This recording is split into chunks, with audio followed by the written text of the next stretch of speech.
గాజాపై Israel జరిపిన దాడుల్లో కూలిన భవనాల శకలాలు, పేలని ఆయుధాలను తొలగించడానికి 14 ఏళ్ల సమయం పట్టవచ్చని ఐక్యరాజ్యసమితి అంచనా వేసింది.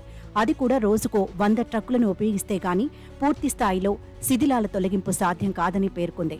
శిథిలాలను, పేలకుండా మిగిలిపోయిన రాకెట్లు, బాంబులను పూర్తి స్థాయిలో తొలగించాకే గాజా తిరిగి సురక్షిత ప్రాంతంగా మారుతుందని అభిప్రాయపడింది.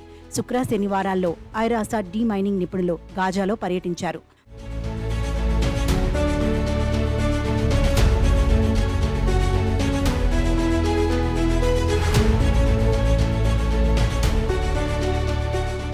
ప్రాథమిక అంచనా ప్రకారం ఇజ్రాయెల్ జరిపిన దాడుల్లో గాజాలో సుమారు 3.7 కోట్ల టన్నుల శిథిలాలు మిగిలిపోయినట్లు United Nations mine action service senior అధికారి పెరిల్ లుధామర్ తెలిపారు.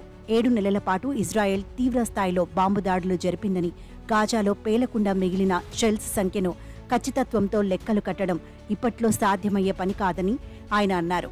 గాజాలో ప్రతి చదరపు కిలోమీటర్కు 200 కిలోల మేర పేలని బాంబులు ఉన్నాయని వివరించారు.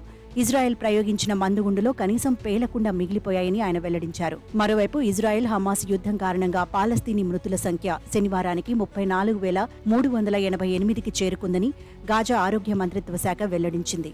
క్షతగాత్రుల సంఖ్య 77,000గా నమోదైనట్లు పేర్కొంది.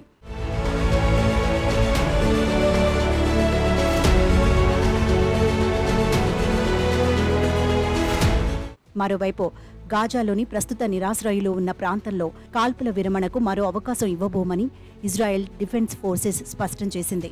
ఇదే చివరి అవకాశమని హమాస్ ముందు పెట్టిన ప్రతిపాదనలపై స్పందించాలని పేర్కొంది. కాగా ఈ ప్రతిపాదనపై హమాస్ వర్గాలు శనివారం స్పందించాయి. ఇజ్రాయెల్ ప్రతిపాదనలను పరిశీలిస్తున్నట్లు తెలుస్తోంది.